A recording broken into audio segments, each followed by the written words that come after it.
I've never had a panic attack in my life, but I think I had a panic attack. I was like in the middle of like benching, and I was like, I just couldn't. Yeah, my experience there taught me a lot about the realities of the world. Kids who really just did not care about education. Yeah, I get asked this a lot. Like, what was it like being an Anglican teaching at a Catholic school? And they got this guest priest to come in, and I remember being like really.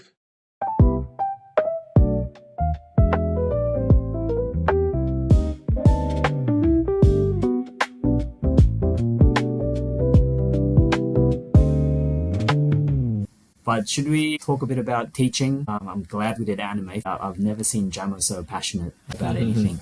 I've never been this Um, passionate in my life. So yes, teaching. So you said you taught for 6 years. So tell us a little about that. Did you always want to be a teacher? How did that journey start? And tell us a little bit about what your experience was like. yeah. So no, I didn't always want to be a teacher. I finished high school, sort of had no idea what I wanted to do. The only thing I was like kind of relatively good at was music. So for me, just sort of naturally was like, oh, I'll just do music because I don't know what I wanted. So I started off in a performance degree, did that for 2 years, and then just thought to myself, like, I didn't have the ambition or the drive that I saw in my cohort who wanted to make it a full career. And so I decided, look, I want to work. I need a job. Why don't I try education? Because I'd done sort of kids ministries and youth ministries in my time, and I did a bit of like tutoring for like music tutoring as well. So, but I thought to myself, oh, look, I don't mind those things. I'll have a go. But like sort of concurrently at the same time, I was thinking about like the possibility of ministry and mission, and I just thought that education might open doors in the future if I were to go overseas and things like that. And so, I mean, that was like a small part of why I did education. The big part was I just wanted a job and make money, if I'm being honest. And so I did the switch. And then, yeah, I did my placements, got really good feedback. I was like, actually, I might be good at this teaching thing. And so finished uni. My first school was a comprehensive public school in Carlingford, sort of that mid to low SES um, kind of school. And yeah, my experience there taught me a lot about like the realities of the world. And it's part of it being like I went to a private school, I went to a great university with very educated, well-to-do people, and I went to this school which was a bit of a culture shock in some senses, like kids who really just did not care about education, kids who didn't have the resources around them to even help them think about getting an education, and um, it was a whole new world to me to think that kids would actually be like, no, I don't want an ATAR. I want to drop out of school in year 10. Like that, I just never come across that as a high schooler. I knew it existed, but to me that was crazy. So that was the first thing, and the other would be, yeah, just the really sad and sort of fallen state of the family nucleus in Australia or Sydney, in some areas. Yeah, you see a lot of like broken families there, particularly there's like low SES families, and it affects the kids a whole lot, and you kind of sort of manifests in crazy and different ways that you just can't predict as well. But I did 2 years there. At the end of my 2 years, I thought to myself, man, I really like teaching. I really love teaching. Um, the kids responded well to me, and I grew to know my place in that school, and I really enjoyed it. And I thought to myself, yeah, look, I think I could make a pretty decent career out of it. But then, yeah, the next opportunity came, and that was at a private Catholic all girls school in Strathfield. And so I moved there. I was there for 4 years. And again, that was a huge culture shock again to me. And it was just, again, the demographic was so different. So part of it was that the private school system, look, it's great, and it gives kids so many opportunities that you'll never get in a public school, mostly. But it comes with it a lot of entitlement and privilege, and so navigating that as a teacher with kids who are 10 years younger than me, but feel so entitled to so many things. That was a huge challenge. Um, the family unit was also very different. So it was broken in a different sense. Where my previous school, there might have been a bit more like neglect or abuse or drug usage in family units. This school was more like lots of divorced families or sort of like new money rich kind of families where the parents just got a whole bunch of money really quickly very recently, and all of a sudden these kids just they've got money, and so materialism was a huge issue I saw at the school. So for example, I've got like year sevens in my class who normally like year seven kids should be running around being stupid, but these year sevens at my second school, they were sort of online shopping for makeup and clothing and all these things. They had their credit cards that the parents gave them, and so they were just buying whatever they wanted. One girl I remember was upset that her dad got her this bag instead of another bag. You know, um, so yeah, two really different experiences, but just generally as a teaching experience, both were really great, really amazing. Um, I thoroughly enjoyed being a teacher. In fact, yeah, I miss being a teacher at a high school. Um, Mm. yeah, so that's like my general experience. Yeah, overall, really positive. There were some really challenging moments, I think, as well as a teacher, but I'm sure we can, go through that. Mm. Yeah. Yeah, nice. That's good. Thanks for sharing. Yeah, I just wanted to ask about maybe your experience as a Christian teacher, especially noting that the second school that you taught at was a Catholic school, you said? Yeah. Yeah, so how was that for you? Obviously, transitioning from a public school environment, co ed, different demographics, but also moving into a Catholic school where, although we don't share all the same beliefs, it, I presume it's still a environment where teachers are not only allowed, but in some areas encouraged to have gospel conversations with the students. So, yeah, how did you find that? What were some good experiences? What were some perhaps difficult things? Yeah, so the first school, there was also a really large percentage of Muslim students. Um, but just generally, I think religion was quite absent at that school.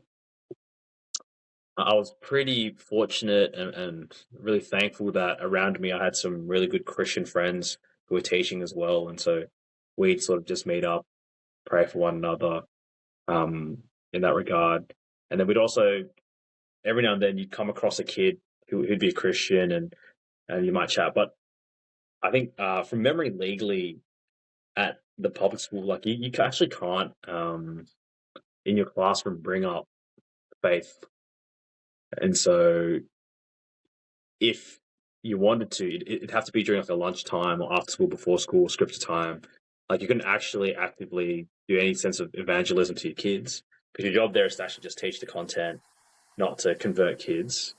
Um, but yeah, I think in that first 2 years of my first school, I was just trying to survive as a teacher, Yeah. and so yeah, I think my faith at the time um, probably wasn't my top priority. Like looking back, and so I really wish I was a bit more proactive in being a Christian. I also found as well being a Christian in a very secular workplace difficult in the way that I related to my colleagues. So I got along really well with the PE staff, and if you know anything about schools, man, the PE staff they're the loosest guys in the school. So those like end of year drinks would go well into the night, and they'd be doing some pretty dodgy stuff here and there, and try and get you to you know get along and do it with them. But I think that was my first experience in being a secular workplace, and so yeah, it Mm. was fairly like confronting in one sense. Like the thought crossed my mind, like, oh, if I want to relate to these guys, I've got to live like these guys. I've got to be smoking diaries, and smashing out down like a couple pints of beer every Friday, at the local pub with them. Um, yeah, so yeah, I had its challenges, but yeah, when I went to the second school, which is Catholic, yeah, again, it's super weird. Yeah, I get asked this a lot. Like, what was it like being an Anglican teaching at a Catholic school? And one of the things is that, like, they're just so, as Catholics, like, so open and welcoming to everything.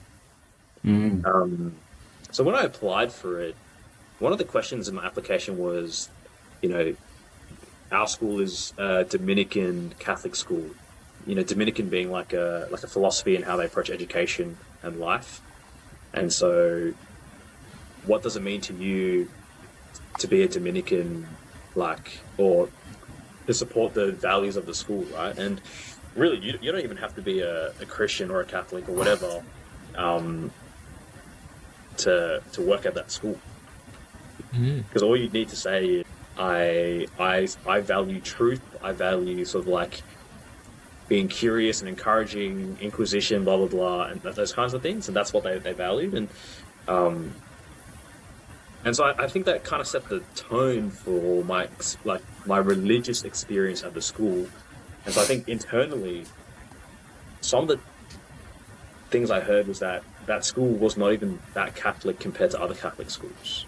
So other Catholic schools would have weekly mass, like compulsory for all students, but this school would only have mass for special occasions, and there'd be like a optional mass at lunchtime for the really Catholic kids.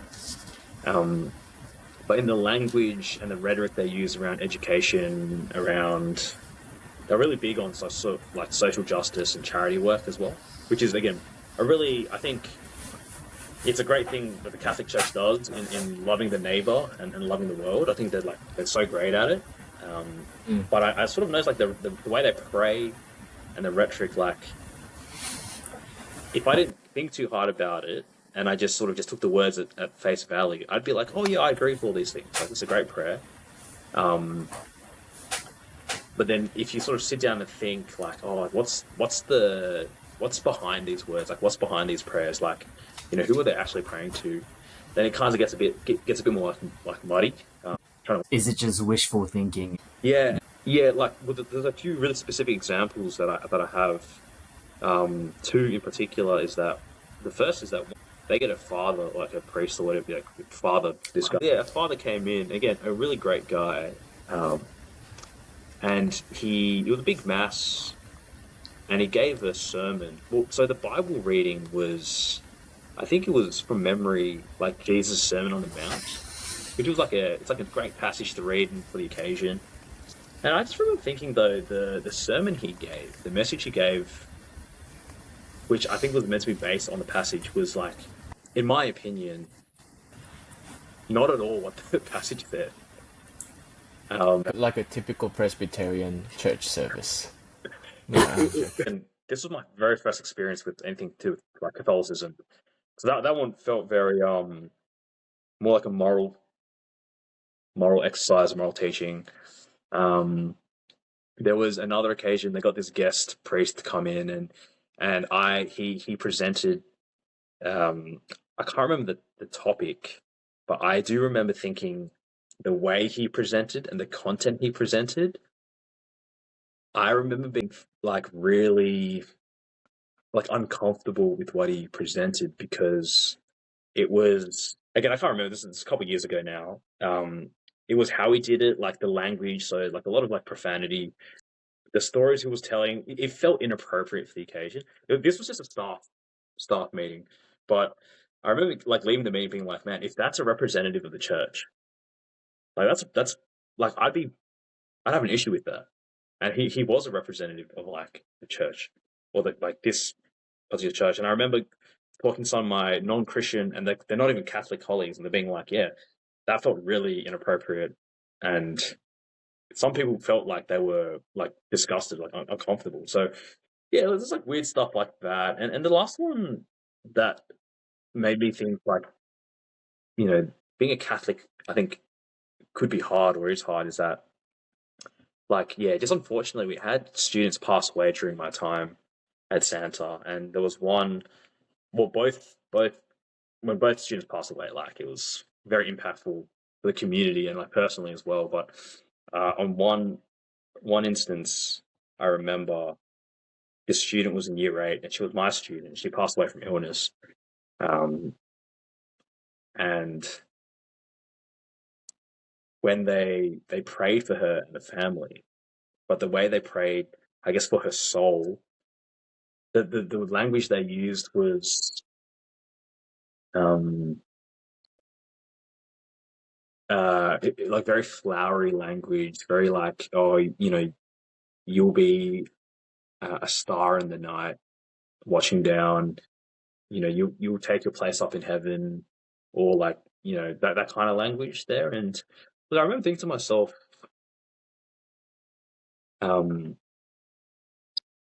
like, how can these people have any assurance of their salvation just based on what they were saying? Like everything they were saying felt hopeful as opposed to assured.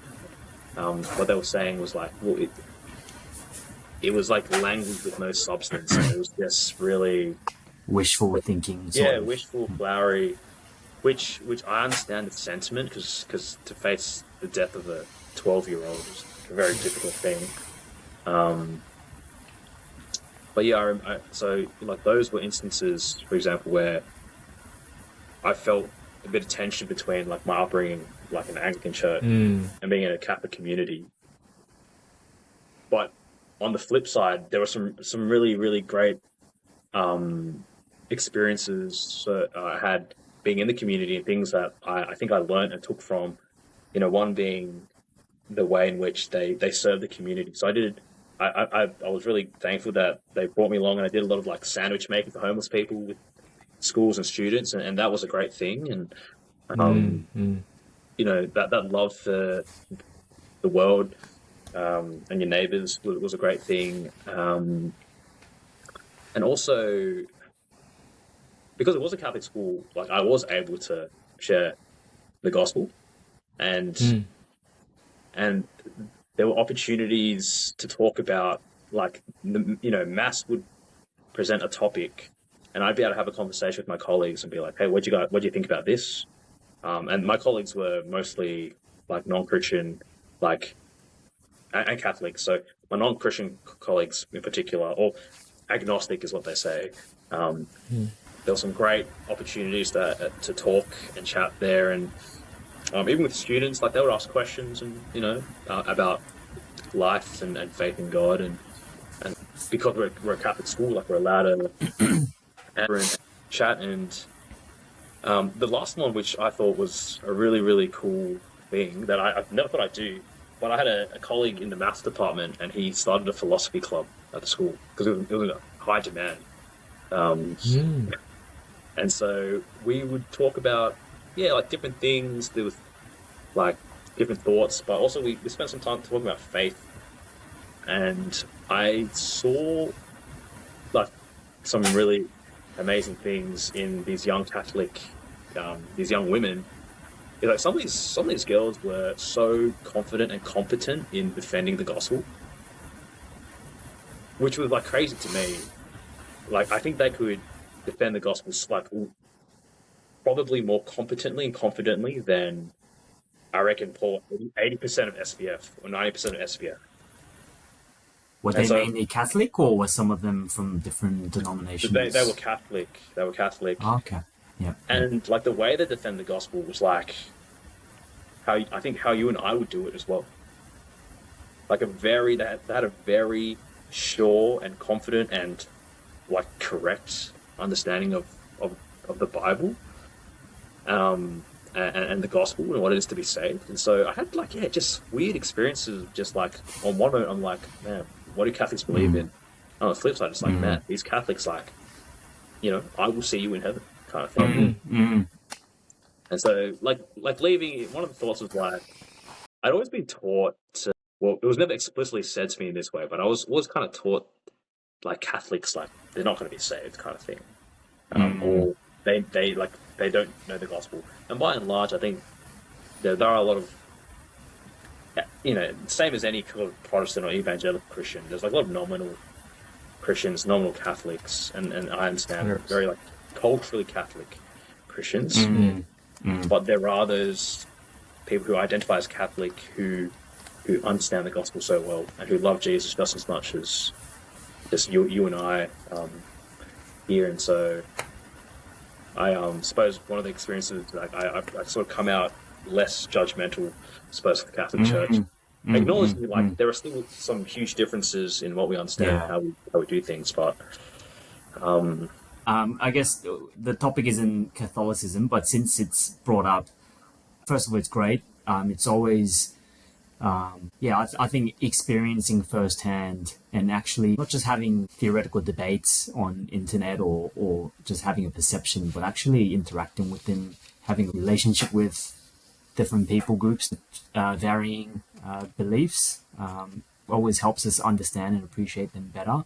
And I wonder if, obviously, as Protestants and as Anglicans or Presbys, there is a fundamental difference, disagreement, and issue that we see with Catholicism that leads to danger or leads away from truth. But I think from what I've seen in general, not all Catholics are contained within those specific beliefs. But I think just reality is Catholicism in general seems to be a bit more liberal and broader, yeah, which has its downsides. But what that means is it opens up possibilities for people who are of the right faith to be included in that broader envelope too. So I think recognizing and differentiating perhaps things that might be wrong with Catholic beliefs to what the people might actually believe themselves and identify themselves might be a helpful distinction to make. So not all Catholics prescribe to all Catholic doctrines the same way that not all Presbyterians or Anglicans attending those churches might prescribe to all of those beliefs. So, yeah, helpful. Funny story on this topic. My wife's colleague sends her child to a Catholic school, which is good. The colleague is Chinese, and she doesn't have any knowledge of the gospel or Christianity in general. So when she was disciplining her child, she kind of said, "Oh, if you do this, Jesus won't like you." Kind of viewing Jesus as like a Santa figure, like you'll be on his naughty list. And the daughter went, apparently, "Jesus loves me no matter what." Right, and that's such a gospel centric teaching that the Catholic school has done for the child. That is not really the behavior thing. That is not Jesus is not supposed to be this Santa figure that you use to scare your children, right? I think there are fundamental things that I think, for me, I can't wrap my head around in terms of sola fide being anathema by Catholic Church. How does that work in practice? I'm not sure. I haven't researched deep enough to understand what that means. But yeah, there are some parts where I just can't see. It's more, I don't dislike them or anything. It's just that there are, as Paul, you've mentioned, there are going to be individual differences, but in the general Council of Trent saying, "Oh, you can't be saved by faith alone," like that's you can't say that. That's heresy to say that. If that's the official teaching of the Catholic Church, then I don't know what that actually means. It will trickle down, of course, but yeah. Maybe a future topic, Yeah. Catholicism.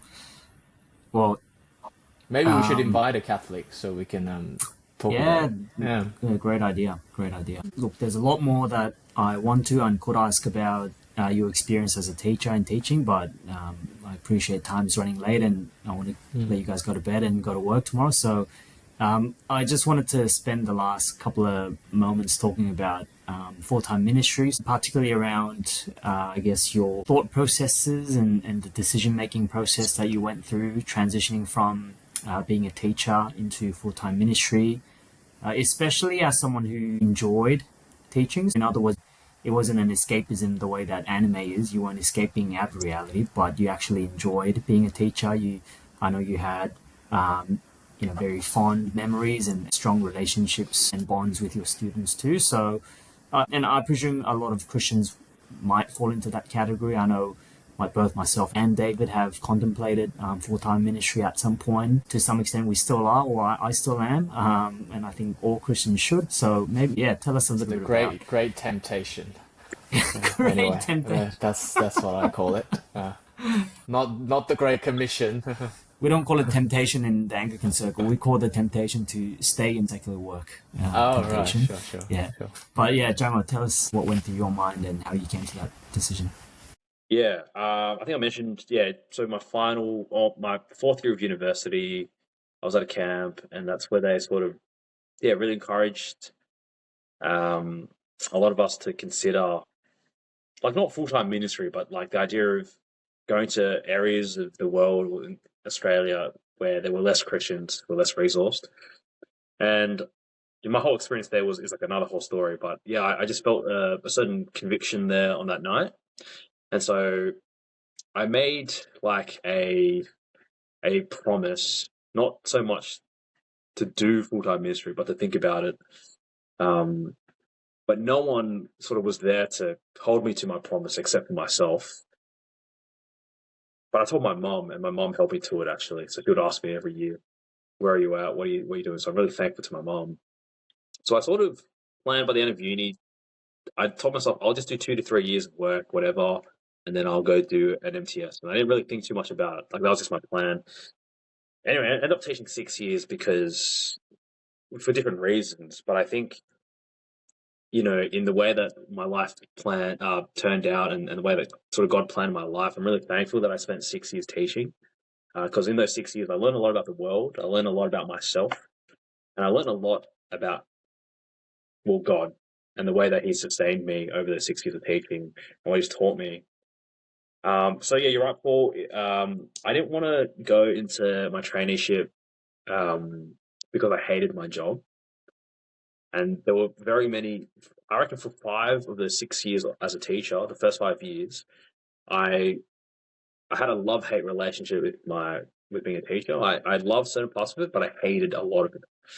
And like I strongly hated a lot of things about being a teacher. And so I just kept on sort of chugging away, waiting for the moment in which doing a ministry wouldn't be escaping, but actually a genuine sacrifice in my life. So I just waited and I waited and I waited and I worked. It just dragged on. Each year my mom said, "Well, where are you? Are you going to do it? Are you not?" I said, "Mom, I'm just going to wait and just see how things go." Eventually I got to my 6th year of teaching. In the first term of that year, which was last year, the first term, I knew straight away, I was like, the time to do my ministry apprenticeship would be 2026.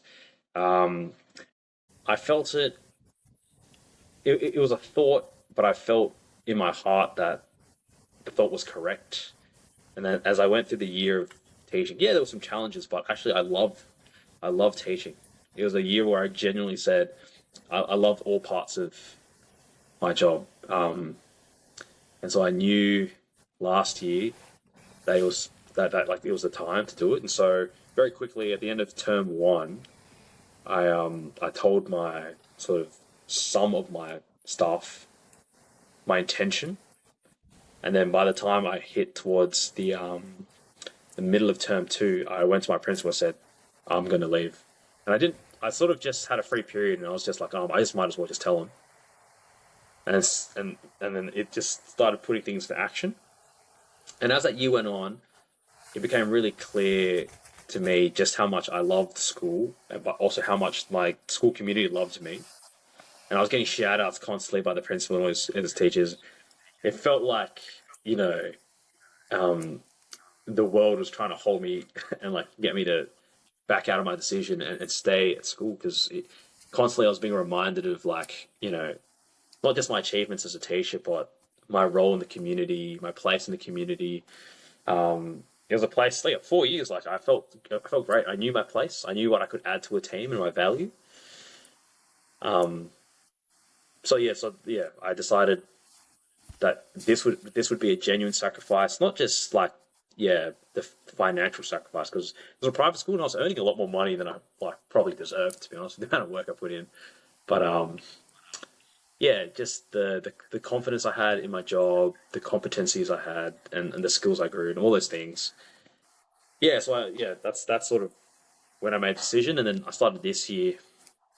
Um, doing. So how's the transition been? How's the first 6 months of MTS? So MTS stands for. Do you want to explain? I'm not even sure what it stands for, to be honest. Ministry Ministry training. trainee Uh, traineeship.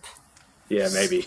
Scheme. Ministry trainee student, something like that. Yeah, it's basically 2 years of trying out full time ministry before you go to Bible college. Before going Yeah. into Bible college, right? Okay, Yeah. interesting. So they're kind of drawing the line in the sand where going to Bible college as a commitment to ministry, because I think more college has a culture where you go into the dormitory and live with the community there.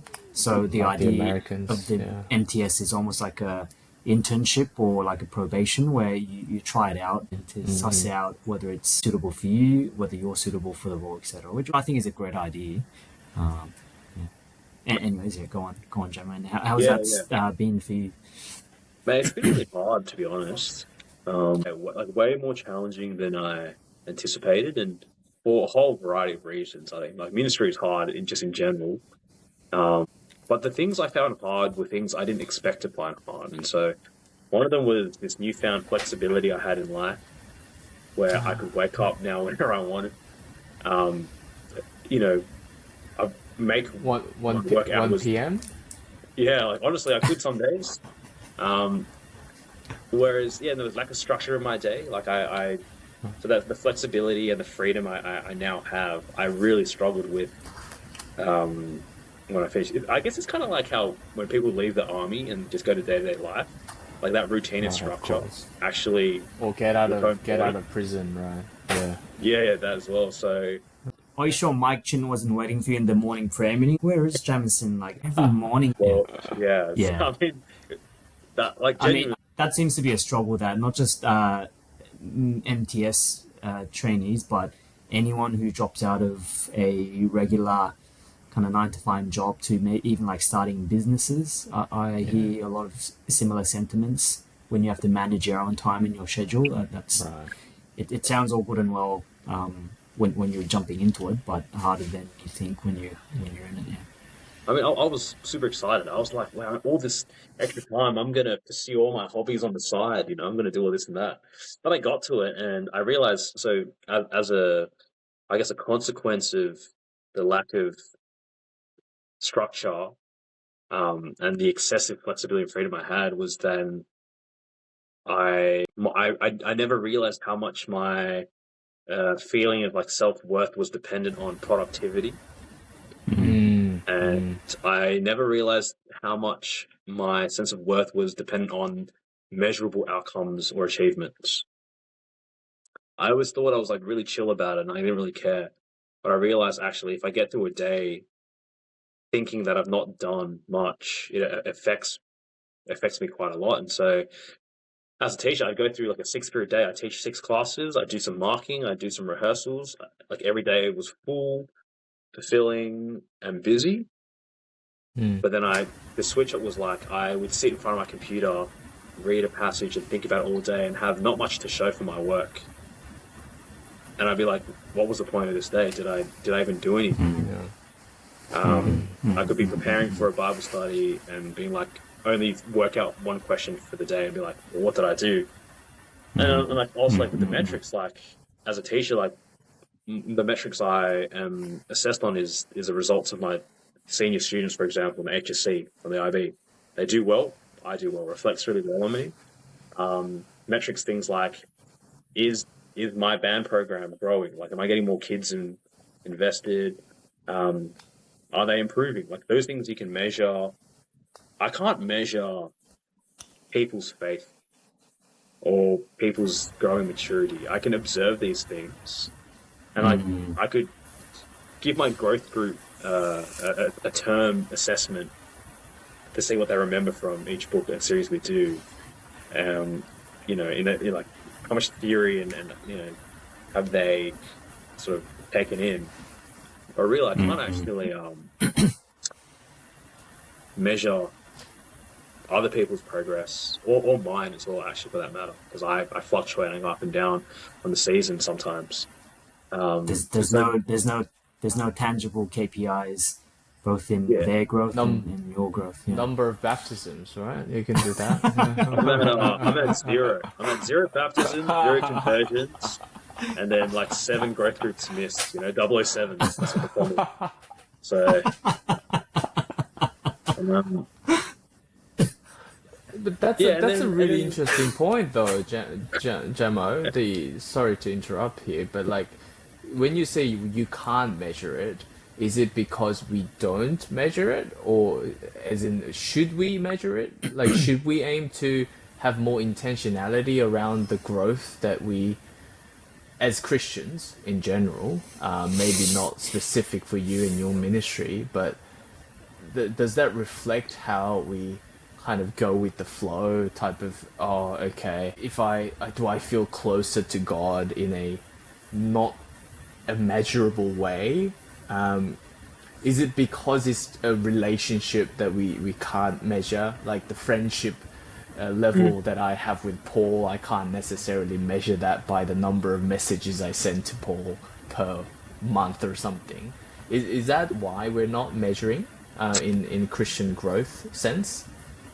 yeah, I think so. I think you can sort of observe growth and maturity in people. And I see in some members of my growth group who I've known for a few years, the way they've grown and matured. But I think with the way that, I don't know, faith or a closeness to God work is that sometimes the season of life impacts it. And so it fluctuates too much. Like on a given day, I could feel so distant from God. But the reality is, I'm actually not any further from God. I'm still very close to him. Like he's brought me near to him, and that's the reality. But it's not what I feel. And so, are we measuring emotions, or are we, measuring realities and like truth? So, and also, I think like once you sort of start measuring and assessing, you get into this really like competitive, hierarchical, ranked, like it's like ranked Christianity. You know what I mean? Like top 1% Christian. I'm in the Diamond League for Christianity because I, whatever did all this. That's right.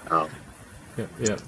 Yeah, so I think that's why, and then there comes a sense of like judgment or being judgmental when you start trying to assess people's faith. Like you see someone struggle with this one thing, and they keep on struggling, and it seems like they'll never get over it. And you're like, why don't they get it?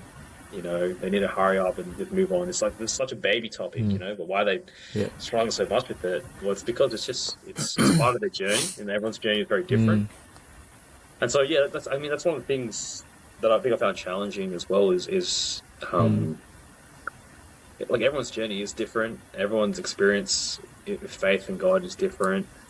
One person might struggle with singleness immensely, another person might not at all. Yep. But the person who struggles with singleness, they've already been told everything that there is to be told about singleness. Like, what more can I add to their, life? Some person is struggling with unemployment. Sorry. Like unemployment, and it's like, I've never been unemployed kind of thing. And like, they've already been told everything about unemployment, like use your time well, whatever, blah, blah, blah. But, those things are hard, but then I know as soon as those issues are fixed, their life will be great, and like their faith will just sort of exponentially grow. So like the idea of measuring and assessing faith and things like that doesn't quite, at least in my experience, it doesn't really work. But I guess that's the last thing that I really struggle with as well is the new financial change. Like I'm a minimum wage now, where I once was earning like money and earning it well enough that I didn't actually have to worry about anything I bought or purchase, and there was like so much freedom there. But I'm like, my hands are a bit tired at the moment, which is that was part of, I knew what I was getting into, but I didn't realize how tight things kind of change. Are you happy to share the general like financial arrangement entering into MTS? I know you generally people hold a partnership night, but when you say minimum wage, are you getting paid a minimum amount from the church that you're serving in? Right. Pretty much, I raise 50% from my friends and all my supporters, what they're saying. So they'll like offer me, they won't pay me directly. They'll through the church. They'll do. I'll raise 50% of my overall amount, and then the church will cover the other 50%. But the 50 minimum wage is still a lot of money. Like it comes to just under $50,000, which is like plenty of money.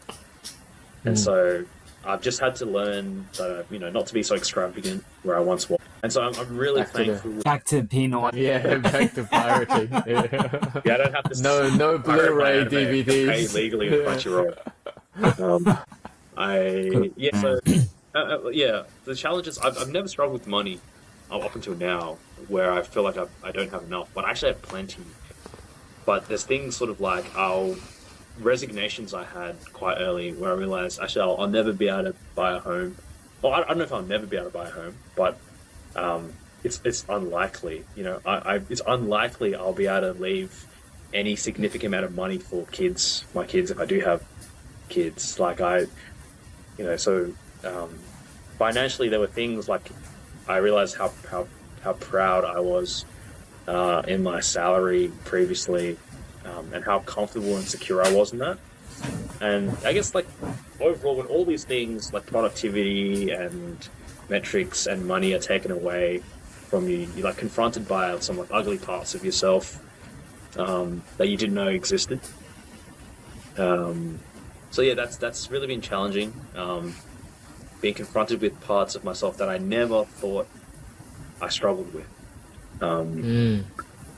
because I never had to confront it, and I've been confronted with it, and now it was challenging. Like I remember I was at the gym and I just had this. I've never had a panic attack in my life, but I think I had a panic attack, and I was just like, I've got no money, and I was like in the middle of like benching, and I was like, I just couldn't. Like I literally, I couldn't finish my set because I just started like freaking out, and if I kept going, I would have died. So I was at the gym for about 20 minutes. I left. I went home. I started freaking out. I was like, how am I going to live? How am I going to survive? Like, how am I going to provide for my family? Like, I can't really. But God, in that instance, I started freaking out and trying to reach out to all these people to give me more money. But in that instance, I opened up my spreadsheet of all the people who support me. I was like, wow, this many people God has given in my life to support me, and they're so generous with their money and their prayers. And in that moment, I prayed, and then God was like, it's chill, like you're in Australia, things are going to work out, like. So there have been instances like those in my life in these last 6 months I've never had before, which I'm really thankful. I'm really thankful for. Thanks for sharing and being open and honest. I just hope and pray that whether you continue in full-time ministry or not, that not just the good things, but also the challenges and the difficult moments will build you and build us to fight the good fight. Yeah. I wanted to ask you about what were some differences and similarities between teaching and being a Bible study leader, but maybe more specifically, you're leading a growth group as a part of your traineeship. Are there any tips or things that you've learned during your time as a teacher that you found to be helpful as a Bible teacher or in your ministry? And maybe we'll end with some prayer points. I've never put this into words before, so I was thinking about it. But the question itself made me think about certain things that I've experienced the last 6 months. So yeah, I'll try to verbalize it.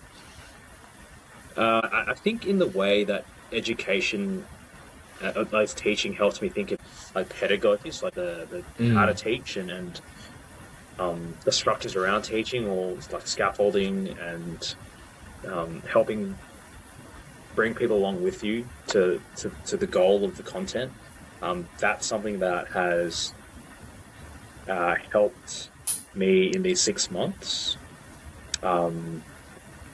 Yeah, the best example I can give is the way that you might ask a question. So I don't do this Mm, all the time. Sometimes I just use a slate that's been given. But if I can, I see an appropriate sort of situation where you might ask one massive question, but break it down to quite small parts to help people start from this point and go on. So one of the things maybe we were talking about was, for example, like atonement in a passage. But the first step would be to make sure everyone knows what atonement even is. So you'd be like, "Well, what is atonement?" And then you get sort of different answers. You realize actually some people have no idea what atonement is. Some people have confused atonement with forgiveness, and so you clarify that. And then the next step you go, all right, well, what's the sort of theology around atonement? So you might be like, well, what does the Old Testament say about atonement? What does the New Testament say about atonement? Then you kind of go, all right, well, what does this passage say about atonement? And then the fourth step would be like, well, actually, then how has Jesus fulfilled or done said action of atonement, here? So, yeah, just breaking down those like harder concepts, I find it's really helpful to make sure everyone is on the same page. Because I think, yeah, when you make assumptions about what people know, then that's where the gap that way. I think I gave a sermon the other day, and like the feedback I got, for example, was the way in which I present and talk on stage, and that's definitely a thing that I learnt as a practical thing in a classroom as a classroom teacher. Like you can't mumble and stumble your way through the content, or the kids will just disengage and have no idea what you're talking about. So being really prepared, not just in the content, but like how you say it.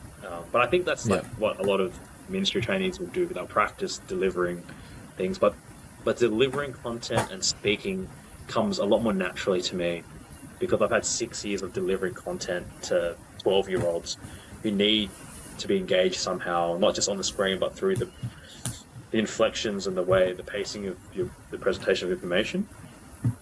So that's been something I'm really thankful I've got under my belt.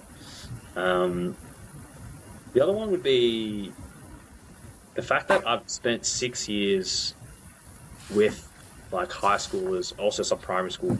It means that when I deal with kids and youth ministry, like I'm sort of prepared for everything that can happen, and nothing really surprises me, and I'm sort of prepared for everything. But when I serve in sort of kids ministries with people who they might have kids of their own, but they've never had kids like these, or this is the first time they've done sort of kids and youth, and I see sort of how like under prepared they are, or how not naive, but like yeah, I guess unaware of like actually this is how wild things can get in this kind of setting. That's certainly that experience of just being like I couldn't write a step-by-step formula to dealing with kids and youth, but intuitively I know based on experience I know what to do in certain situations. I know how to deal with it, and so that also means when I deal with adults or speak to adults, I think I'm a bit better at like sort of relating in some regards, and or like reading to like the room and emotions and stuff. That doesn't mean I'm good at dealing with like the problems, but I at least kind of can read and sort of interpret the body language and the signs and how they're feeling. Yeah, so I mean, yeah, I think those are the ways in which they're similar, or at least they're the skills. Those are transferable skills in the corporate speech, right? Those are transferable skills that you can go from one profession to another. School, you had levers to correct a child's behavior. I guess in church you don't have as much levers, or I haven't seen many churches use levers in correcting someone's behavior. And when I say levers, it might be penalties or expelling a student from school. I'm not sure if you've ever used those levers, but people know that they exist, right? But in church, you don't get to use those, I guess. Does that Um, have a yeah. bearing in terms of how you interact with kids and correcting people's behaviors? Yeah, I mean, I wish I could expel it, like, every kid that caused me Yeah, like yeah, 100%. Yeah, stress or concerns, um, yeah. both at school and at church, really. But uh,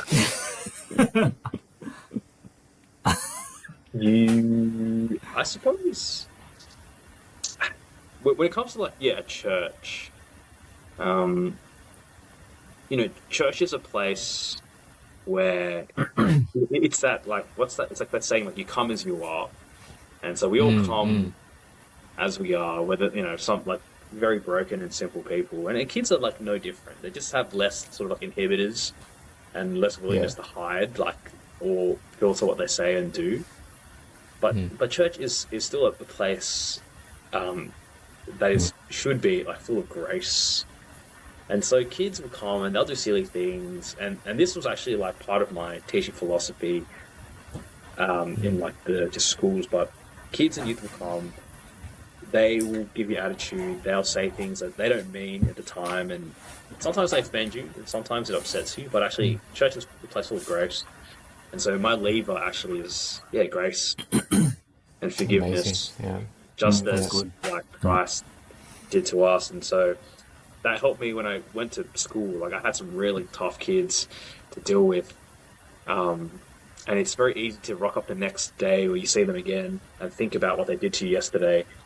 But I think it goes to your point, David. Like, it's a new day, right? A new day God has given Mm, you, and a new day full of grace. And now you go out and you know you live, and because God has given you another day to do so, to serve. And so, um, yeah, that's the lever. Um, I guess you have available. Yeah, obviously with schools, like, the structures are different, and I do think at a certain point, if it's serious enough at a church that you actually have to ask someone to leave, like, I think it mm, is mm. sort of a viable thing. But Yeah, that's like the very last thing, and it's got to be something crazy, um, that they do. And so, you want kids, and you pray and you hope that the gospel will just change them slowly throughout the adolescent years and upper primary or young adult years, and they'll learn and they'll change. And so it's a friend said, yeah, it's a labor of love is what it is, right? And yeah. amazing.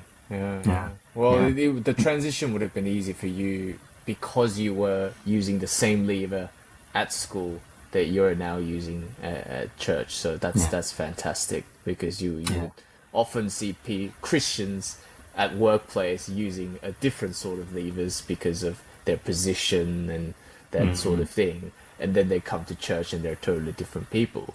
But what you're telling me and telling us is that you're consistent with your approach wherever you Yeah, are, and I think that's yeah, fantastic.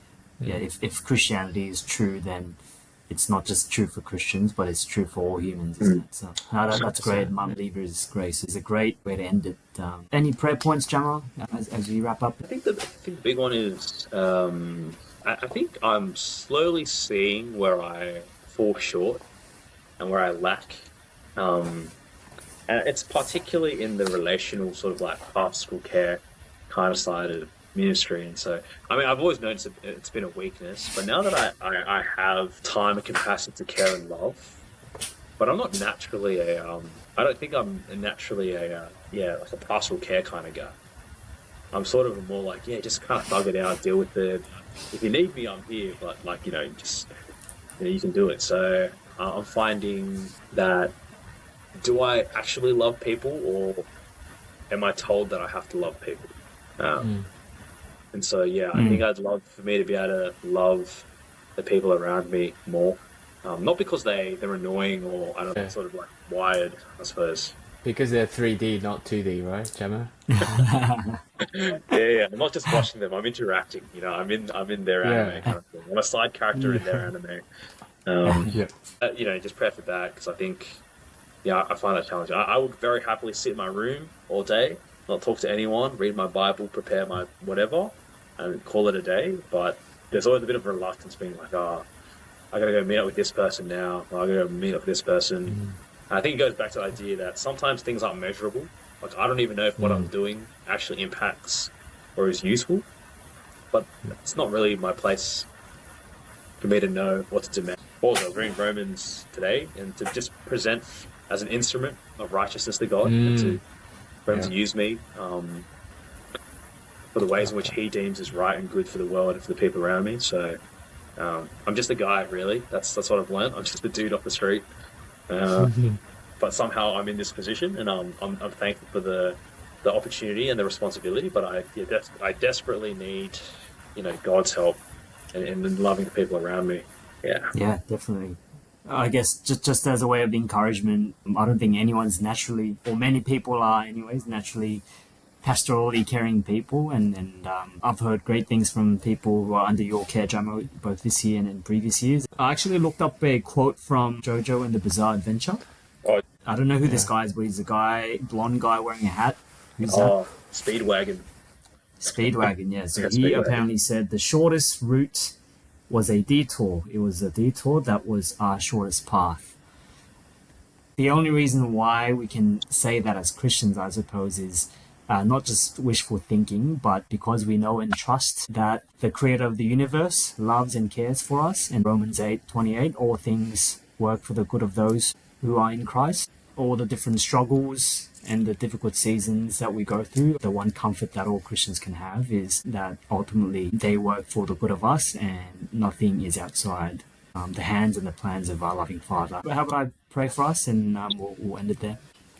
Heavenly Father, we thank you so much for your Son Jesus. We thank you so much that even though we were undeserving, even though we were rebellious, that you still lovingly and graciously sent your Son to take the penalties that we deserved so that we could be welcomed into your household as sons and daughters. And we thank you so much that our dear brother Jameson knows and trusts this gospel, so much so that he now looks to go into full-time ministry to tell others about this great news and to help them grow in it. We thank you so much for his time as a teacher, what you have taught him, what he has taught the students that were placed under him. We thank you for his time and transition to MTS. And would you please guide him for the remainder of his MTS so that, whether he decides to continue on in full-time ministry or not, or whether myself or David or all of us, whether we are in secular work or in full-time ministry, that we would be good stewards in living each and every day for the glory of our risen Lord Jesus. So would you please guide Jameson in his traineeship as well as in his marriage, that you'll continue to use Jamo and Judy for your kingdom. We pray all these things in Jesus' name. Amen.